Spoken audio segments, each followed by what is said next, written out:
Well, hello again. Hello, great people. Today on the paranormal highway, the simple title, right? Think you're safe from alien abductions? Think again. Are we safe? How do we know we even been abducted by aliens? Some people say they didn't know until later on in life, but they had dreams about it. So, is it scary? Is it not? Should we be abducted by aliens? I mean, that's the question of all questions, and we're gonna have a deep conversation. I got Daily Dan gonna be jumping on, Danny Staten. We're gonna ask him, do we think aliens exist? We know aliens exist, but do we think they're abducting? And if yes, is it scary? Is it not? These are discussions that you only have on the paranormal highway. So take a fast break, go to the bathroom, get popcorn, get some, I don't know, beer, Pepsi, Coke, whatever you need. Get ready because that's an intro. We're going to start quick. So I'll see you when you come back. These are the top 3 ways to survive an alien abduction. Number 1, if you see a bright light in the sky, don't run towards it. Number 2, if a green alien knocks on your window, do not open it. And number 3, if you do get abducted, make sure you have some type of cheese in your pocket. Aliens hate the smell of cheese and will kick you off their ship immediately. If you do these 3 things, aliens should leave you alone. For more alien stories, check out my YouTube channel. Good luck. All right. Sounds like I heard doubles. I don't know if I had another tab open, but regardless, we got Danny Staten. Danny, do your intro. Greetings from South Carolina. How's everybody today? All right, people. It's kind of a simple title of a show. Think you're safe from alien abduction? Think again. Now, the intro gives 3 things about an alien abduction. So I'm going to play it while we're on. I'm going to pause it after each one because I think they're kind of funny. I think it's kind of fun. Let's look at the 3 alien abductions again. Here we go. These are the top 3 ways to survive an alien. Okay, this is 3 ways to survive an alien abduction. So we're going to hear all 3 of them. So we'll start with the first one. Alien abduction. Number 1, if you see a bright light in the sky, don't run towards it. Okay, so I kind of love that first one. It says, if you see a light, don't run towards it. Now, but Danny, I'm gonna ask you this, Danny. Now, it says don't run towards it, makes sense. But technically, Danny, say you technically died and you didn't know you died, and you see a light, and that's the light to take you to a beautiful place, but you ran away from it. So should you run away from the light? You might be asking the wrong opinion because if I see that bright light, I'm running either way. Dead or not. I don't know why I was thinking that. I was thinking because I think I was remember Poltergeist when they say go towards the light, and then part of the I think in the beginning of Poltergeist they say run away from the light. So I'm thinking in this scenario, you see a light from a thing in space, it says run away because they're going to abduct you. But technically, if you died, you should be running towards it. So I guess that's a decision that you're going to have to make when you're out there. I think it would also depend on the situation. That's the situation. Lost in the jungle after a plane crash and you see a light in the forest, maybe you should run towards it. That's a good one, right? Yeah, that is a good one. You get in a plane crash, you see a light. That's probably people trying to find you. But once again, that depends on the situation. If you're in a plane crash and you happen to be in, let's say, World War II near Japan and you're American, you probably shouldn't run towards the light. You're right, because to them, you're the enemy. Exactly. They're looking for you. That is true. And I'm guessing if you escape from prison, you might not want to run towards the light either. That depends on the light. I guess it depends on the situation. I love that. Well, let's hear number 2 here. 2, if a green alien knocks on your window, do not open it. And number 3. Okay, so number 2, if a green alien knocks on your window, you shouldn't open it. That's a tough one, Dan, because I feel if What color there's alien? a UFO, you had a light, then there's an alien. There's probably nothing you're going to be able to do anyway to keep them out. So maybe just, I don't know, open the window and hope for the best and say, "Hey, what's up, What buddy?" color was the alien again? Was Well, it here, gray? let's look back. This one's dark. Let's see. Window, do not open it. And number 3, if you Well, that one looks grayish. Now, I've heard don't really have to worry much about the grays. According to Dr. Wu, all they interested in is some blood samples and some anal probing. They're not the reptilic, the lizard ones that want you for dinner. So your opinion is when they're knocking on the window, what color are they? And that's going to make the difference between you opening the window and not opening the window. No, I'm just gonna. It don't matter to me what color they are. I'm gonna shoot through it. If I see an alien outside my window, it's probably gonna have a bad day. Bigfoot, I'll let off the hook, but aliens, no. Well, let's hear. You gotta draw the line somewhere. Let's hear what's number 1. you do get abducted, make sure you have some type of cheese in your pocket. Aliens hate the smell of cheese and will kick you off their ship immediately. If you Well, that's something I never heard of before. Apparently, aliens don't like cheese. Oh my God, I've got a refrigerator full of cheese. That explains why they never come here. So I never heard that one before. I actually never heard that before, that aliens don't like cheese. So I guess like vampires, some people will carry some holy water on them, some garlic or holy cross around their necks. So I guess maybe everybody should be walking around with a piece of cheese.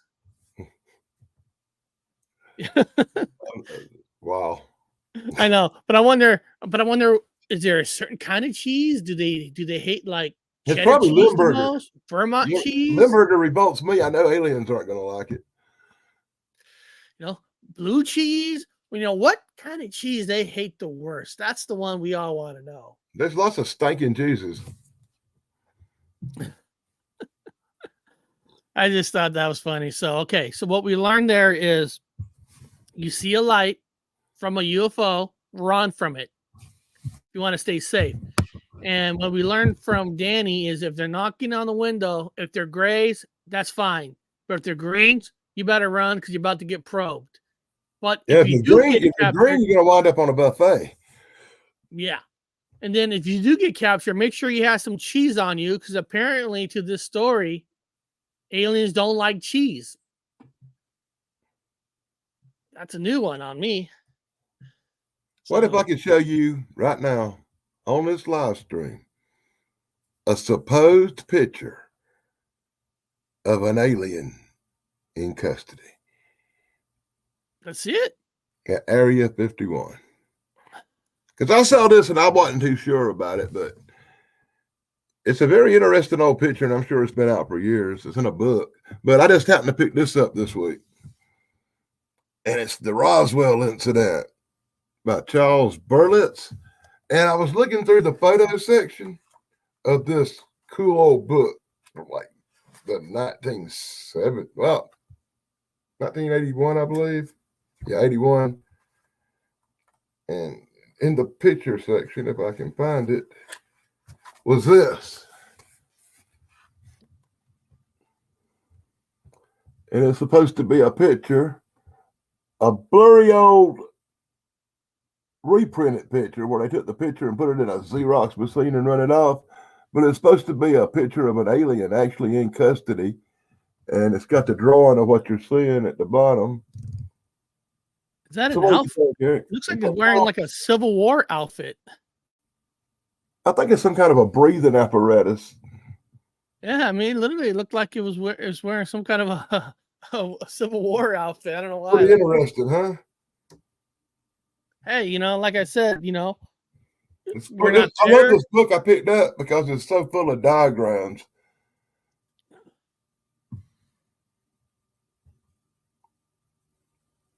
It's like the What Happened at Roswell handbook. It's even got recreations of all the little news articles in it. I didn't have none of that. So that's a pretty cool book right there, buddy. And I'll show you another cool book. You must be talking about Bigfoot Michigan Rob's book.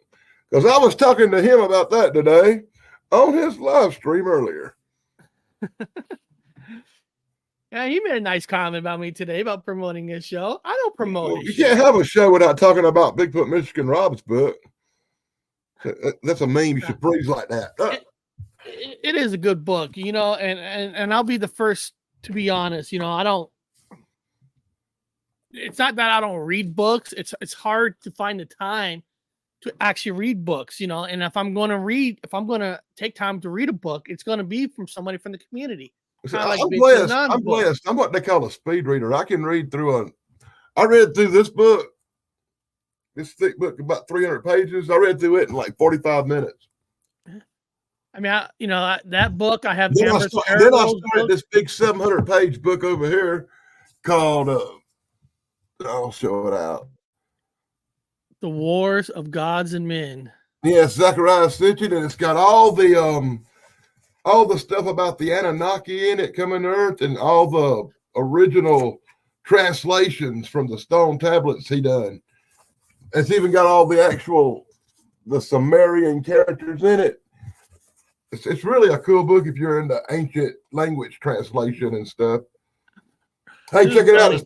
It was also where they found the first Pazuzu, that thing they featured in The Exorcist, was actually found in the Sumerian archaeological site.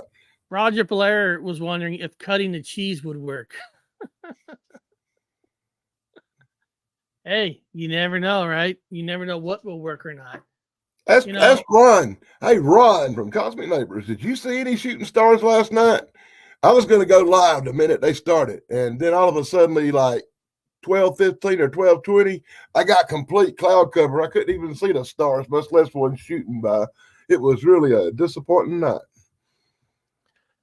You know, hold on, I got to pull this up. I went to bed. I got ill. I said, I got to pull this up. I'm not going to see no shooting stars. I'm going to go to sleep. I got to pull this up right here. And I'm going to share screen because Ron, here we go. Ron had a show yesterday. I saw that. And it really was, I'm putting the link in the chat because it was really kick ass. I've been going back and forth. There's a section here.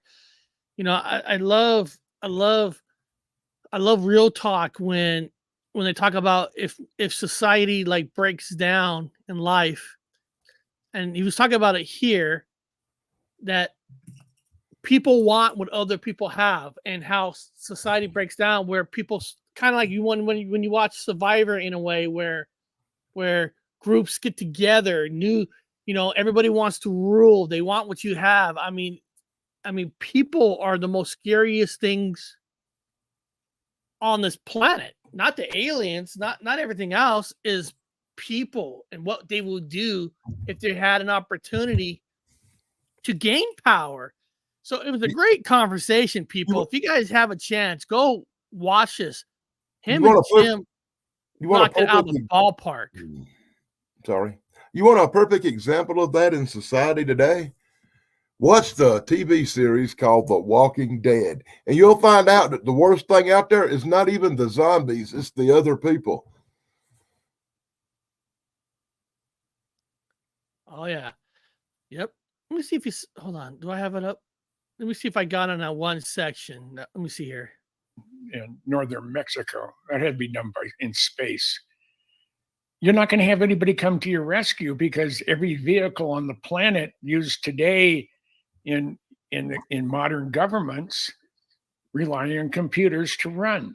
It runs on gasoline, which requires computers to turn the pumps on when you go to the gas station, and to accept your debit card that doesn't work anymore, or your credit card that doesn't work anymore. And I love these conversations because they're so true. If things break down, things are run on computers, gas stations run off chips, if power goes down, how are you going to get gas? How are you going to pump it?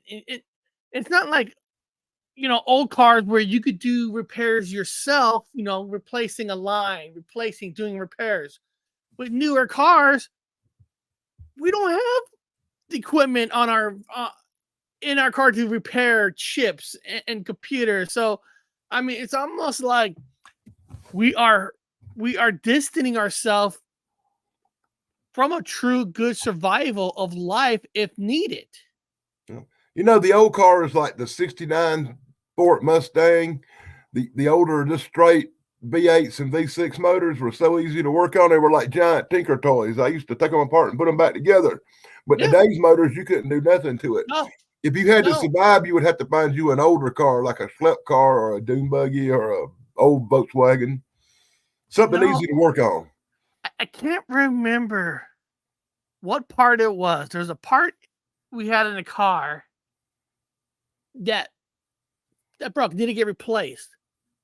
On an older car, you could just replace the part easy, but this part was like in the middle of the transmission and the engine, where to get to this part, you have to remove one or the other to get to it. And they make it where you can't. It was a lot simpler back in the old days.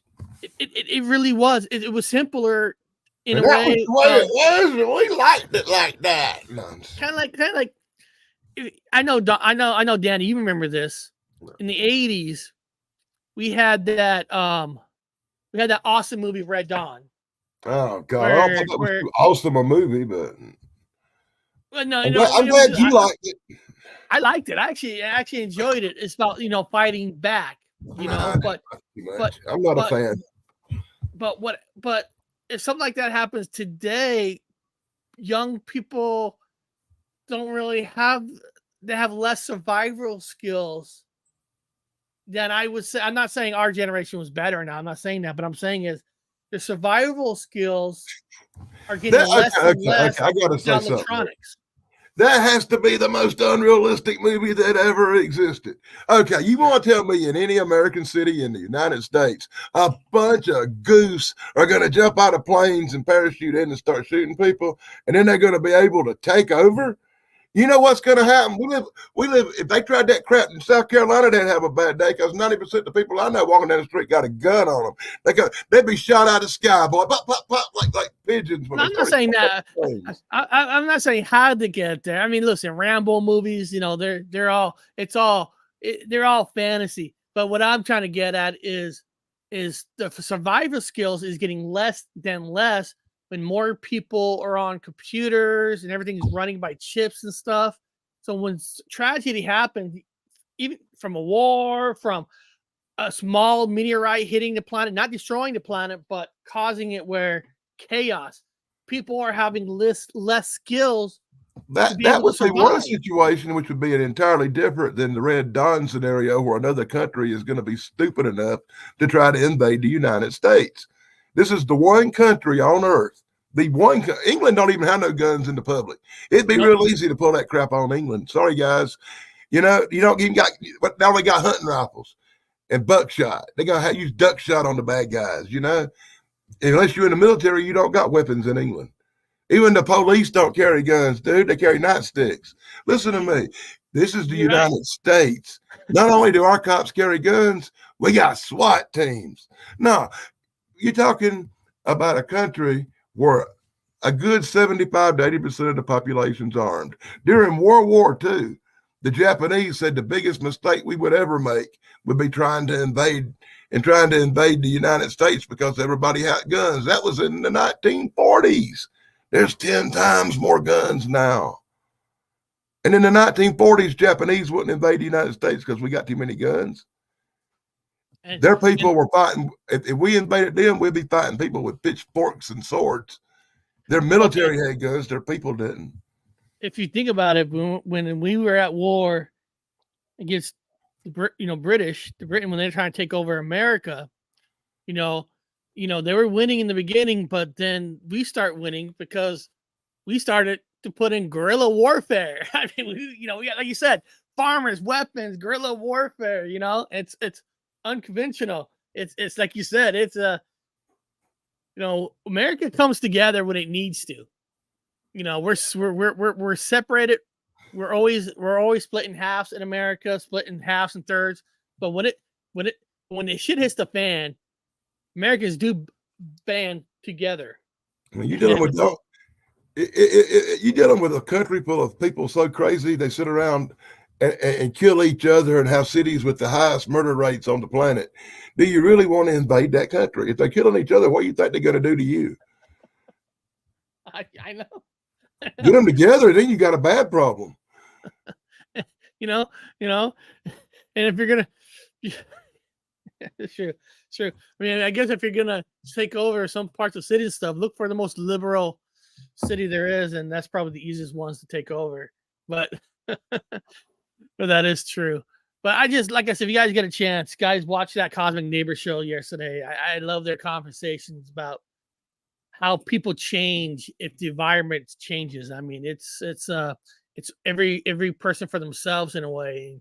You'd be surprised what people would do when they're hungry, when they're starving. They're not the same people. We become the zombies. You know. Like I said, if you watch that TV show, The Walking Dead, you learn real quick that the zombies aren't the real biggest problem you got to worry about. It's the other people. Exactly. The I Walking think Dead that was was the more moral of the about show. how yes, zombies did not take over, but they destroyed a huge amount of mankind, and then the pockets that builds up, calling himself the governor, calling himself, the evilness and how they ran things. Some people ran by fear. They'll hurt you and kill you to show fear. I mean, people in The Walking Dead are more scary than the zombies, because you see a zombie, you just pop in the head, is dead. But the problem with people is, oh yeah, you might be able to chop off the head of the head person, but the next person in line takes that person's place. I mean, people themselves are scary. Yeah, I think I'm not sure, but I think out of all the people in the first season of The Walking Dead, only one of them made it. I think Carl's the only one left. Carl Dixon. What's the movie? There's a movie, I think it's called The Road. I think it is. It's like after a nuclear whatever, and the father was trying to get his son where they heard where it's safe, and he ran into like a farmhouse where these bad people had people trapped inside the basement, and they were cutting off body parts of them to eat. Body parts of people, and it kind of tells you that what people would do when they're hungry. They will, if they have to. That sounds like some alien stuff to me right there. That's what they do. Cut off a little piece of a cow, cut off a little piece of a person, eat them a little bit. I think it was called. There's the guy who stars in the Lord of the Rings movie. Let me see here. The movie, The Road. Movie. Oh yeah, it is called The Road. Yeah, The Road is a 2009 American post-apocalyptic survival film. Yeah, and it just shows how mankind, kind of like The Walking Dead, where it's everybody's out to rule, to kill. And it was interesting how, they will start using people as food if needed. It's and you always tell yourself, I would never do that. But do you really know what you would do if you're out there, you're hungry, you're starving? How far can you really go? Honestly, you don't know unless you're pushed into that environment. And now, see, that's just the difference, man. You see, I got confidence. I'm from South Carolina. I know how to hunt. I know how to fish. I know how to run a trout line. I can make my own wine and grow my own smoke, boy. But you do. But Dan, what I'm saying is a lot of people don't. And what they'll do is that they rather use you, steal your food, because they can't do it themselves. See, there you go. Once again, I'm from South Carolina. I probably got a gun or two and some swords and shit. You're gonna play hell trying to steal my stuff. Right here. You better be more worried about me taking yours. Yeah. Real hunger is brutal. Hunger brutal. There was a cool show. It's on Apple TV. There's only been 2 seasons called The Invasion. Actually, it's about a space invasion where there was a cool, awesome scene in the movie where this family, everybody's escaping because there was some kind of an invasion happening, and they had a Tesla car. Well, when you go to a gas station in the middle of people trying to get out, there's only like 1 or 2 power sticks, and somebody else was using it. And when you power up a car, it takes about an hour, hour and a half. So this family seeing chaos, a good family, and they go steal another family's car. She saw keys laying on a table. She went and took it, stuck her family in it, and took off. And what the moral of that part was, good people become evil too. They'll steal another family's car for their own family. You know what I mean? It's like when it comes to protecting your family, you're going to do the unthinkable. And what does this say? I Have guess you that, watched No One Will Save You? 110%. I guess that 110% depends Carla Webster. on how much you care about your family. Carla, I was on Hulu because it's on Hulu over here, and my wife and I saw that title, No One Will Save You, and we didn't know it was an alien abduction movie. So we put that movie on, and we're thinking it was like a girl living by herself, and people are going to break in. Then it turns out it was the middle of an invasion. My God, that movie was fantastic. Mm. That abduction movie was just fantastic. I loved it. I ain't got that one yet. Yeah, I'm a little behind on movies. The best thing is Danny, I didn't know it was an alien abduction movie. It didn't tell you like hints. It was. And while you're watching it, you think you're watching a horror movie because Halloween's coming. Then you're like, this is an invasion movie, and they done it so well. It's hey, listen, nobody's late. You're not late, Dogman UK. I usually do shows at 9 a.m. Pacific time, but my time schedule has been crazy this week, and I had to pop up. So a lot of people, there's a lot of surprise for people right now saying, Eric's on? No, I tried to let everybody know. I really did. Yeah, so and I almost didn't even know I was going to make it at 1 p.m. Pacific, but I was able to make it. But think you're safe from alien abduction. Thinks again. It really is a title to think about. Because for one thing, Danny, some people, if you take all the stories about alien abduction, some people, if they're real, that's for one thing. We know 90% of all stories are fake.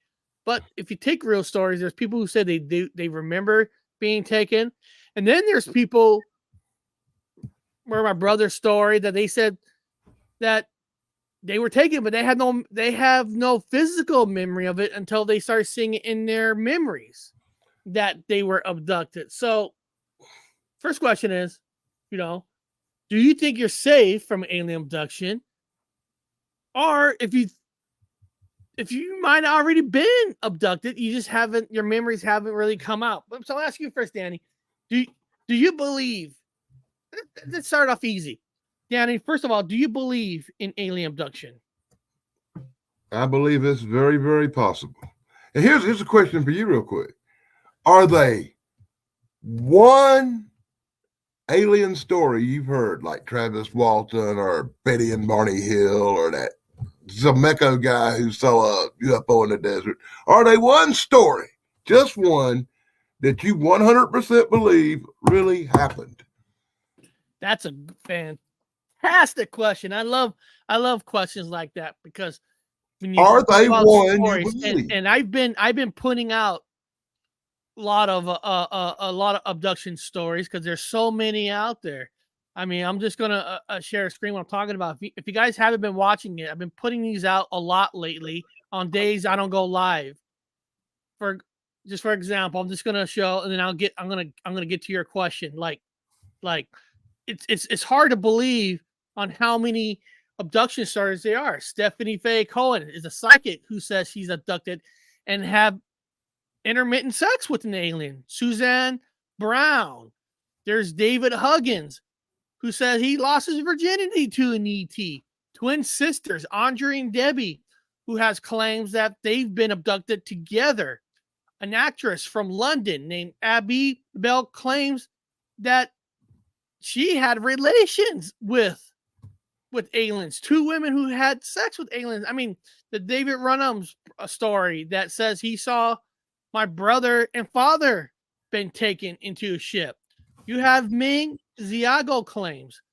University structure says alien are breeding with humans. So, Dan Aykroyd, Goldie Hawn. So I've been putting out all these stories. The Wistfall UFO, Mark H. What I'm getting at, there are tons and tons of stories, and I'm putting them out there for you guys to maybe heard some of them, maybe you have heard. Now, of all the stories that if I'm going to say what one story, and I know people are going to say it's a cop out because I live in the area. I believe that the Mary Island incident is more true versus Area 51 versus Travis Walton, any of that. I believe there's more truth to it. And that's just, first of all, that's an opinion of mine, because I honestly feel the Area 51 crash, the ship that crashed over there is part of the alien clan that was flying over during the Mary Island incident. If people don't know this, the Mary Island incident, when that plane dropped, 2 months, people, 2 months after the Mary Island incident is when the Roswell incident happened. And I feel that crash at Area 51 is part of the Mary Island, 100%. And why do I think that? Well, Okay, I've been reading a few books lately on the subject, and including one about the moon that was really cool too. But I've come to the conclusion. Is that the one you picked, Eric? The one you picked that probably is real?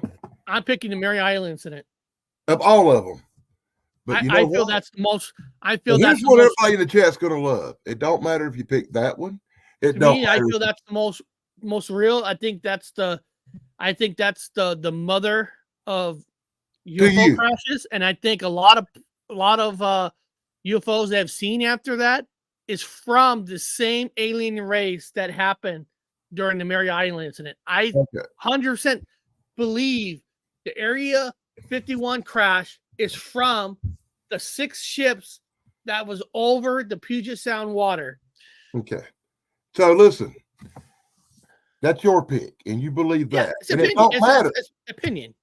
It don't matter if you pick that one, or you pick Travis Walton, or you pick Barney and Betty Hill, or you pick Roswell, because all it takes is one to be real. That's it. And then that door of Pandora's box is open. If one's real, how many of the other ones might be don't matter, because one's real.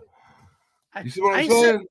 Dan, I said it so many times. I tell people, Just out of a million pictures, you only need one. And I've got books full of them. So one of them is more statistically, one of the out of these handful of books I'm reading through, which catalyze just this one right here, covers about 1,500 UFO sightings and abduction reports and stuff done by the Blue Book guy, right?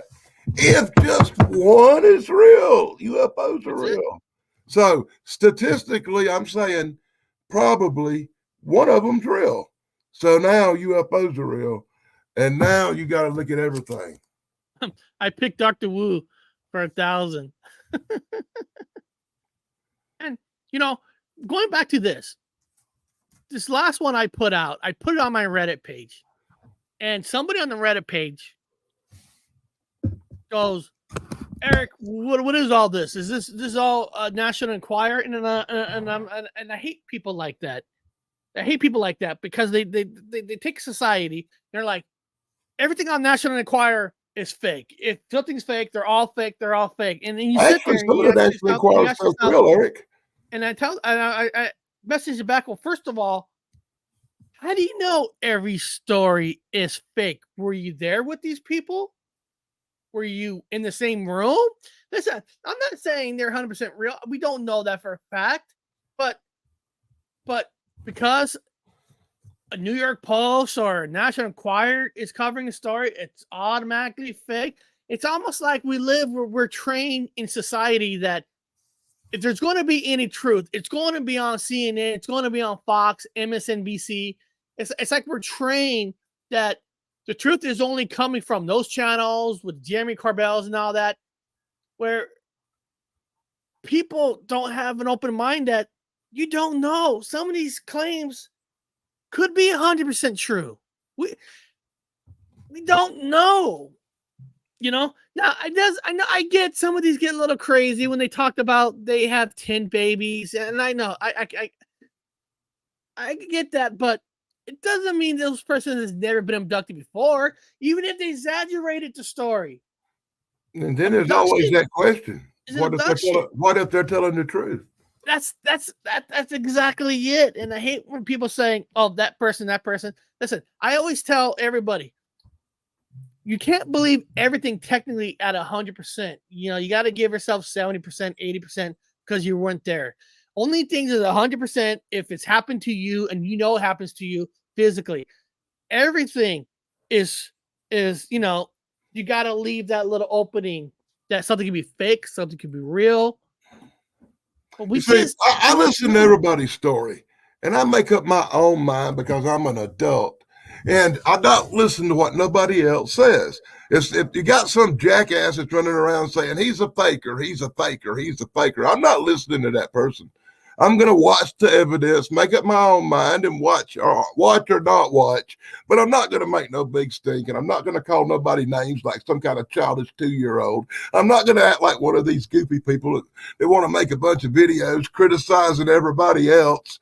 Just, you know, it's just not necessary. Make up your own mind. You don't have to come down on everybody else. I'm sorry. Everybody's getting on my nerves. I got 3 communities. I got 3 communities full of people fighting over the stupidest bunch of crap I ever seen in my life right now. Bigfoot communities are fighting over stuff.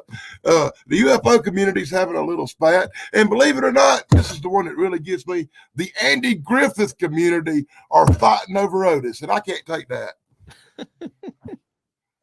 And there's nothing funner, Danny, that having somebody on my Reddit page say, "What are you posting this stuff on this page anyway?" Because it's my page. And it's just like, I created this page, and if you're not into this stuff, why are you here? Exactly. Look, I don't get that. Everybody's got a YouTube channel, and everybody puts out content. You can either choose to watch their content or not watch their content. Why do you feel obsessed to put out videos and stuff, criticizing people, calling them fakers, and dealing with somebody else's content? Don't say them words on YouTube. Who made you the YouTube police? Who put you in charge of calling people out? That just gets on my nerves so bad. That just makes me want to scream, holler, and pull my hair out when people start doing that. I've heard some wild stories and I've heard some crazy claims, but I've never once accused them people of being a total faker. The only guy I ever said crap about was the deaf guy who claimed to hear Bigfoot. And my question was, "You're freaking deaf." Yeah. And to me, and it's also it's common sense. I can't remember the name of it, but your boy Connor, I saw him in chat earlier, Connor, Bigfoot of 9. You know, he was on a magazine cover today. Oh, really? Yeah, I put it up on one of my channels. Oh, wow. I have to check that out. I think it's on the Daily Dan blog. That is awesome. I can't like Paranormality magazine. Paranormal. I thought I had trouble pronouncing it. It's a mouthful. Feel free to play the video. It has no bad language. I hate the bullies in the community too, dog, man. But that don't mean because they're being bullies, you have to turn and be one too. When you do what they do back at them, you become one of them. Do you not understand that? Yeah. It makes you the same level as them. When you bring yourself down to other people's level, I'm not going to say it. Now, don't mess with me because nobody's on the level. And on the other side, there are bad channels. They are. But I hope that people themselves have enough common sense to realize, you know, this one is I'm gonna go somewhere else. They don't need to fight about it. There's, like you said, there's no It's reason to fight called about the it. unsubscribe button. Exactly. If you go to a Nobody channel on and you YouTube is know holding the gun to nobody's head, making them watch nothing. exactly, if you go to a channel and you know that, you know what, I was wrong about this person. You know what? Just walk away, unsubscribe, go somewhere else. You know, That's why I don't even say names. I had this little crazy Mandy girl, you know, sending me like 400 emails. That's why I didn't see your. That's why I didn't see your where you sent me the link, because this little Mandy crazy girl sent me 400 emails condemning me for my choice of friends, condemning me for who I support on YouTube. And let me tell you something. Let me point this out. And I want to make a special point of this. Mandy, you a crazy bitch. Get a life.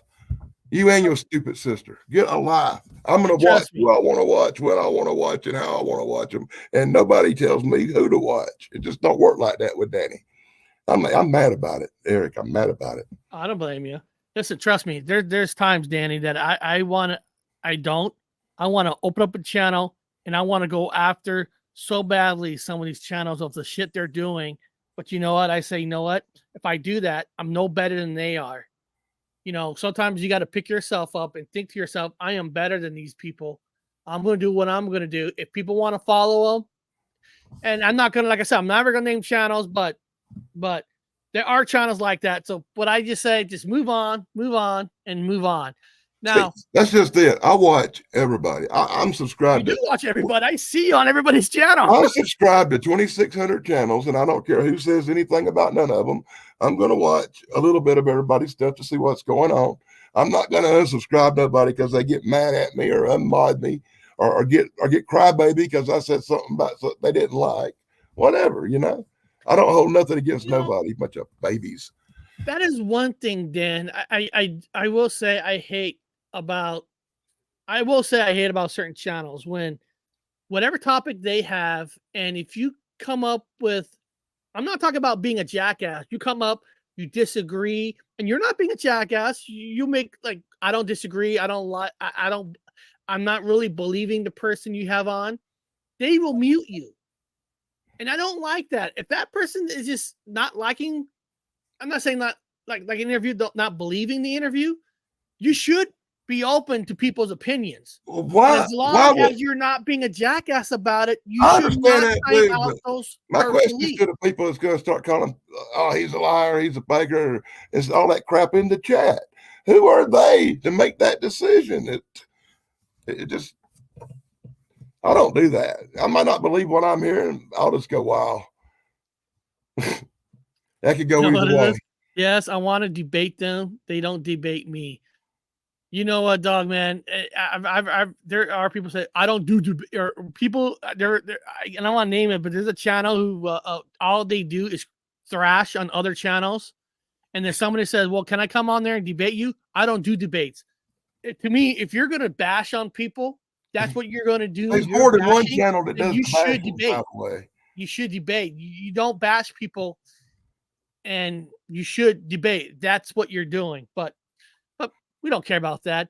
Now, what I'm going to do here is we got time here. I'm going to go to one of my stories here. Not that one. Here, let me go here. Let's go to, and because like I said,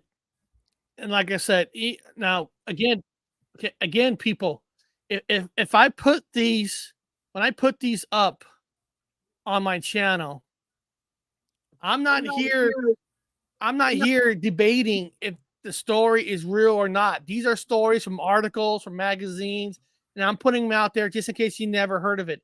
Then I leave it up to you if you want to believe these stories. So I want you guys to know this. All because the story is up on my channel doesn't mean I think they're believable at 100%. These are real stories that come from articles, that comes from different places, and I put them out there so you guys can listen to it and you can look it up, research it yourself. So I'm gonna put one of these. This is her name is Stephanie Faye Cohen. She's a psychic who apparently had sex with an alien. I mean, that's her claim. By the way, Eric, that's why I like Paranormal Highway better than any other channel. It's because you just put the evidence out there and let people make up their own mind. You're not one of these, oh, this is the way it happened. I'm an expert, and let me tell you, blah, blah, blah, and all this bullshit. You put it on the line straight. This is what they think. What do y'all guys think? And that's what makes you better than everybody exactly. else. And I do get criticized. Someone, Eric, how come you left the skeptic part on at the end? Because that was part of the story. I'm not. Yeah. If somebody's saying they're a skeptic of it, I'm going to put why they think if it's in the story. I'm not going to manipulate the story just to make it sound sexy, that make it true. But this is the psychic, and I'll pause it here and there through it. So here we go. Recently made an appearance on live TV, asserting that they engage in intimate encounters with extraterrestrial beings who surreptitiously enter their room during the night.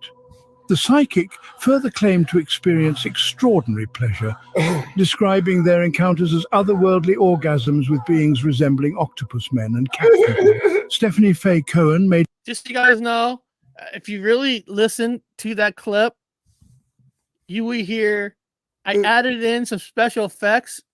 I added in some moaning. If you really listen to it, if you listen to that scene, you can hear love making moaning. Oh man, I was gonna add my own too. I added here again. Put your ears to it, and you'll hear some special effects. Love making. Surreptitiously enter their room during the night. The psychic further claimed to experience extraordinary pleasure, describing their encounters as otherworldly orgasms with beings resembling octopus men and cat people. Stephanie Faye Cohen made an appearance on live television to delve into her extraordinary encounters with extraterrestrial beings who visit her during her slumber. Now, that footage right there, people, in this video, that's the real lady. That's the real her who's making this claim. Now, when I put these out, I buy a company that gives me video rights where I don't have to worry about copyrights. But so when I put some of this stuff in, I try to be very careful that I don't reach that line where it's copyrighted. You want to take it down. So if I could slip it in there of a real person in it, I'll try to do that. So that in this story of her going on a show, that's the show. So that's the real person right there. I just want everybody to know that's the real person who's making that claim that she has not just had sex with an alien. She said it's the best organic sex she has ever had versus a human. I'll take that with a grain of salt, but that's the real her right there. During her discussion with Holly Willoughby and Philip Schofield on This Morning, Cohen shared intriguing details about the otherworldly pleasure she experiences during these encounters, involving beings such as octopus men and cat people. As part of a series of segments dedicated to the supernatural, Cohen also showcased her artistic skills by drawing depictions of the UFO. She drew that. Now, I want you guys to know that she drew that picture. This is a picture that she drew. She said, this is what the ship looks like. So I slipped that in there so you guys can get an idea of what the ship looks like. Like I said, if I can slip it in there and not be able to get copyrighted, I do. So I do my best to try to find some real footage. But believe it or not, people, thumbnails, pictures, all that could be copyrighted. And I try to make sure these videos are all copyrighted free.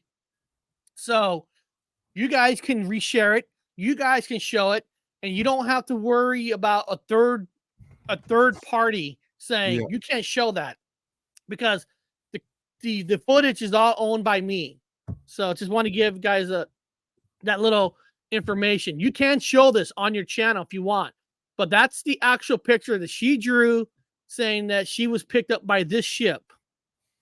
Utilizes for her interstellar journeys and a representation of the grey aliens she interacts with. Prior to the performance, Cohen had disclosed to Philip that the intimate encounters she experiences with extraterrestrial beings lead to extraordinary and unparalleled climaxes. Elaborating on her account, Cohen conveyed that the aliens clandestinely enter her quarters during the night. She referred to her collective as Team Spirit, which possesses a UFO resembling a flying saucer. Together, they embark on interplanetary journeys within our solar system and even venture far beyond. These voyages occur within her mind, while her physical body rests in slumber, allowing her spiritual essence to traverse the cosmos. Holly inquired, could it possibly be a figment of imagination? Isn't that what the majority of individuals refer to as dreaming?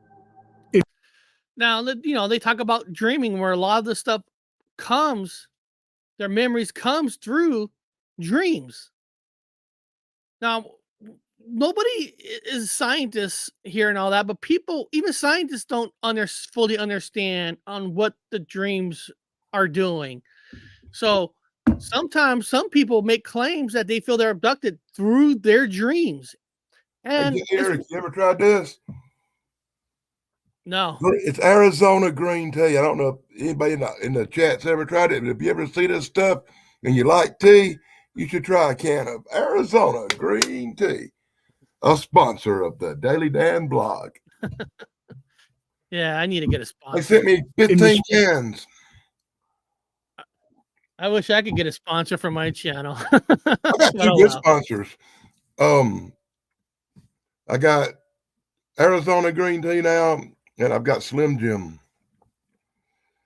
Yeah, I got zero. And they sponsor me outside Cohen of stated, YouTube. dreams serve as a gentle through means of YouTube, informing you about your actions without nothing goes causing through fear. YouTube. That's precisely what they are. Otherwise, people would be frightened if they were confronted by an extraterrestrial being. Cohen elaborated on the different types of extraterrestrial races, which include the Greys, the Reptilians, the Cat People, and the Octopus Men. Now, honestly, that's where sometimes it gets a little sci-fi with me, because they're because they're talking now different races of the aliens of How couldn't they be? how can there be that many different races? So Because there's millions and millions of planets they could be. I'm not saying they all come here. That shit's true, but it's possible. And you're right. It could be. It could be. And it's weird. But what are the chances of that? I mean, hey, maybe they are. But so that's the only part that starts to become a little bit science fiction, like, why do they all team up on this one person? And maybe there is a good reason. I don't know. That's why I listen to these stories to find out. Wonder what was the reason would be. But let's hear some more. Each of these races originates from distinct planets within the Canis Major solar system. She shared that she has a particularly close friendship with an octopus man named Ian. He mentioned, Ian remains by my side, similar to a spiritual companion. Hold on. I got to tell people, listen, people in the chat, there are no real pictures of Octopus Man that's not copyrighted. So, okay. So, yes, this looks like a little cartoon Octopus Man, but it's the closest thing I can use. You should have used Davy Jones from that movie, the black. But that's copyrighted. So I try to make these almost all copyrighted free, so people feel free. They can share it, they can show it, and they won't get in trouble. I think the guy's a little fun. Look at him. Although I don't refer to him as my boyfriend, he is more like a dear spirit friend who happens to belong to the octopus race.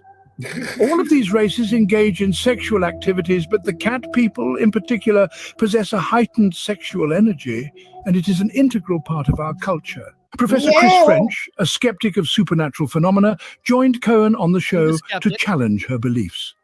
According to him, the fundamental question revolves around the existence of any tangible evidence, and he remains unconvinced. In his opinion, everything that Stephanie experiences is a product of her own mind, as she herself acknowledges. To offer an alternative explanation, Professor French proposed that Cohen may be suffering from persistent arousal disorder, which causes her to perceive sensations of sexual activity while asleep. Wow, guys, there's a disorder. There's a disorder that I guess that people can have an extra arousal while they're dreaming. I tell you what, man, people, if they could bottle that somehow, and give people where they can have more intense dreams, I think it's a gold mine. I think they're on to something to make some major money out there. If they can make that whatever he called it a reality for people. You know, I mean, I don't know. I mean, I guess, man. I mean, I guess if there's dreams that intense where you feel like you're having something without being asleep, that's pretty powerful. But man, if you could bottle that, we could be millionaires. When questioned about the presence of aliens in the studio, Cohen confidently affirmed their existence, citing her cat grandmother, who was sitting on the sofa, engrossed in her knitting. She explained that the extraterrestrials did not reveal themselves to everyone, as they are not interested in flaunting and prefer to maintain a reserved demeanor.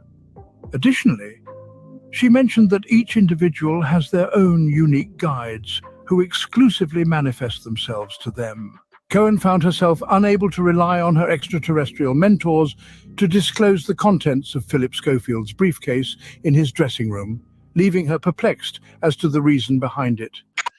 So, you know, they're interesting in certain ways because they're saying these aliens that come, they don't even want to kind of show themselves, and they can, you know, they have like their own guide. So they're all interesting stories. Now, as crazy science fiction as it sounds, we're not with her. I mean, is she lying?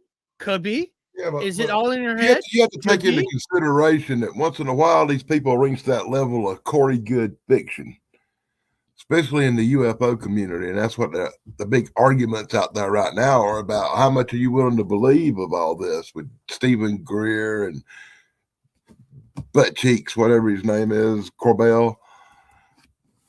Yeah, and that's what I people, mean. and they're total fiction. You know, yeah. I mean, but you know, but if you even think about that, Dan, if you think about that too, like I said, a lot of people, not us, there's a lot of people only believe stories, even in the first place. If it comes from those people you just mentioned, the Corbells and all that, that's pretty sad. You know, there are a lot of these stories that aren't on the main level or the main storylines with these people, and we don't know exactly what story is true, what story is not. So that's why You I know, like picky stories. a I good, just a play good. it because you don't know which one could be true. Well, you see, when I open this book and I look inside the front cover of this book, and it's got a lot about the author, and it starts out with the introduction. And in the first paragraph of the introduction, he tells as much as I can do to find out the true events of July 1947. These are the facts I found, and I will present them to you as I discovered them. And we know that this book is based on what he found out, and pretty much as true as facts can be to him. When you pick up a book by Corey Good and you look inside the front cover, and the first thing you see is this is a complete work of this is entertainment. You know what you're dealing with. You know, this book is meant. It's in the fiction. It says fiction right on the little thing right here, where this one says documentary, the other one says fiction. You know, you got to know the difference between real and fiction. Anyone profiting off their experiences in If you see not inside real. the front cover, anywhere in the first few pages of a book, for entertainment purposes only, you might want to consider what you're hearing might not be true. Just saying. Yeah. Same with YouTube channels. Now this is an interesting comment because I can see the person's point. Anyone profiting off their experience in my book are not real or telling the truth or telling the story with the truth. That's a very, I understand that comment 100%. You know, and there's two ways to look at it.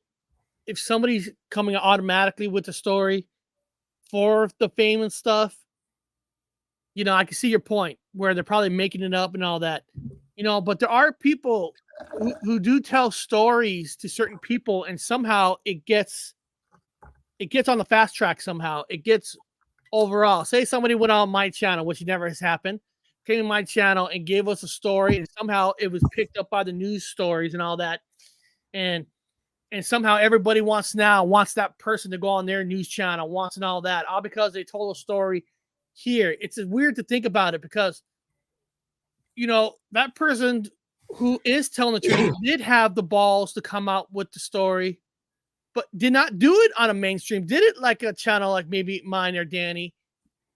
That person should be making the money, not the studios, not the networks. So I know it's hard. It's hard because there are people make up stuff just for that reason to the top. And there's some people that got there by accident, that their story got picked up.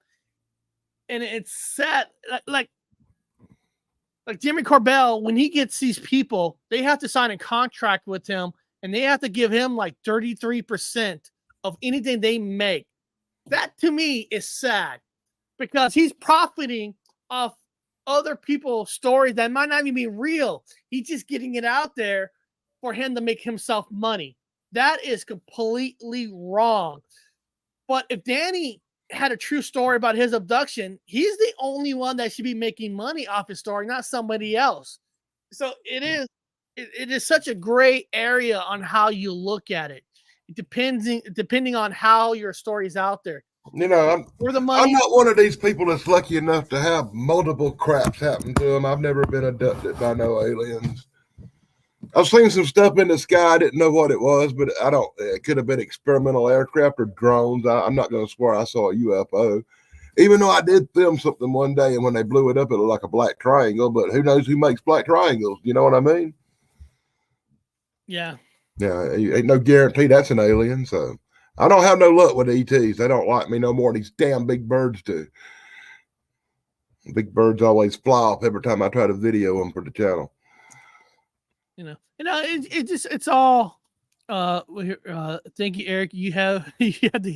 I have to get back to work. Wishing you, oh man. Hey, tell your boss that you're listening to the Paranormal Highway show, and he needs to let you have the rest of the day off. Actually, I'm going to be ending this soon. I got some things I have to do too. But like I said, stories making money. Like, I'm not here again. I'm not here to say Travis Walton's story is real or not. That's up to you. But all because he's making money off his story shouldn't be the main reason you believe his story is real or not. You need to look into his story, look into the facts and fictions, and figure out yourself. So don't let the money part blind you to the point where you're automatically saying Travis is lying. These people are lying. I've always believed Travis Walton's story. He's one of the three. I put a lot of stock in the ones I actually do believe in, The ones beyond a shadow of a doubt, I think, are real. Travis Walton's one of them. I'm just saying, don't not believe it just because he is making money off of it. We got to, sometimes some people are like that, but we got to really, really study the person before you make that decision. Don't let the money part be your only reason why you believe somebody or not. You know the people who are falsifying, like the Jimmy Corbells, and they're doing all for the money. You know those people. You know them when they come Another out. one I got a lot of faith in was old Jesse Marcel. Jesse Marcel told his story first before anybody came out with it, and he was the one that blew the Roswell whistle. You can learn a lot about him if you buy this book. Mm-hmm. I watch any UFO documentary on Roswell ever made. There you go. And again, I am not afraid to say I believe the Roswell incident. I believe that ships is from the Mary Island incident. I believe they're connected. I believe they're more connected than people think they are. I think they are truly 100% connected. And I'm always going to study and Sherlock Holmes says there is no coincidence, and everything is connected. It is 2 months apart. Like you said, there are billions of planets. There are probably millions of different planets, but two different planets happen to be around the same time of the two. I don't know. I think they're connected. I think they're the same people from the same planet. That's all I'm saying. What year was that, right? It was 47? Yeah, the Mary Island happened 2 months before the Roswell incident. So Roswell was July 47. So you're talking May? May. 47. So only 2 months. And that's during the time when everybody was seeing those ships now during that period. So I really truly thinking they're the same clan. But Eric, the ships are different looking. How do you know they're different looking? Come on, people. Hold on there.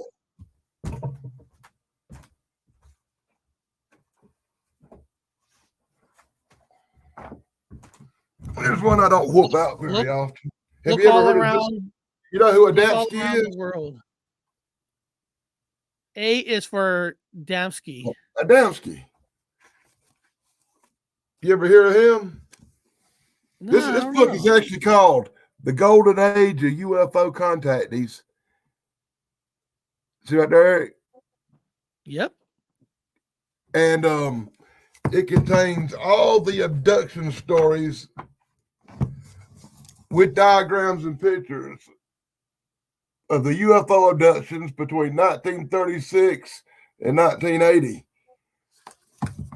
And it's got just tons and tons of abduction I'm telling stories in it. There's a connection. There's a connection. And that's what we're here for. But guys, I just remember first of reading all- something else about another something that happened in that time period. I got some things I gotta do, but right before we I'll go, look it up. Danny, what do you got coming up?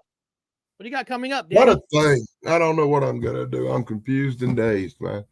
Lots of stuff been going on this week. And I had some yesterday and the day before I was dealing with some blood sugar issues because I shouldn't eat sweets when I have high blood sugar. It messed me up for a couple of days. I don't know if you know anything about high blood sugar. It'll make you lightheaded and have trouble walking and everything else. God. I'm just kind of getting over that. I've been trying to catch these really big birds on camera. It's becoming an obsession that every day I spend an hour or two out at sunset trying to catch a big bird on camera. Because I want a really clear video of whatever it is, the big one, you know. Because I got a bunch of these turkey vultures flying around, but there's this one abnormally giant bird that's something else. And it hangs out with them sometimes, and I want to catch it on camera. And then tomorrow, people, I'm still working it out. I'm trying to work out where I can be free at 9 a.m. in the morning with Dr. Wu.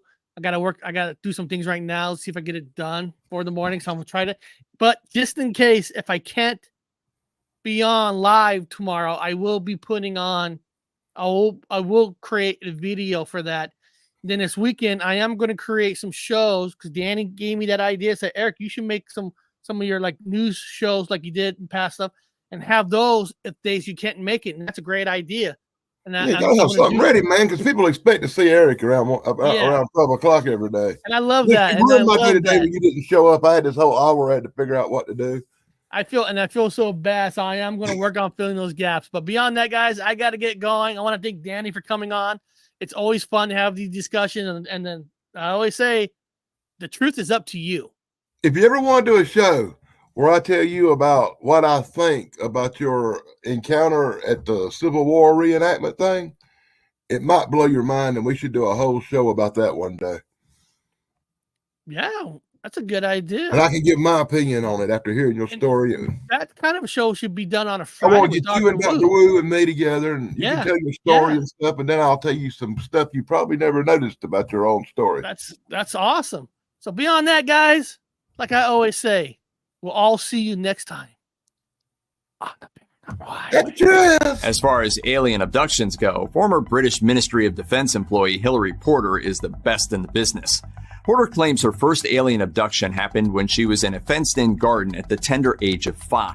Since that time, she has reportedly been abducted, quote, more times than she can count. According to the Mirror, she also claims that an alien broke into a top-secret research lab while she was working there. Porter claims to have had genetic material harvested from her, as well as various medical experiments conducted on her during her many abductions. Luckily, since coming to grips with her abduction habits, Porter has become a celebrity in the British abductee community and can often be found at the various alien abduction conventions throughout the UK.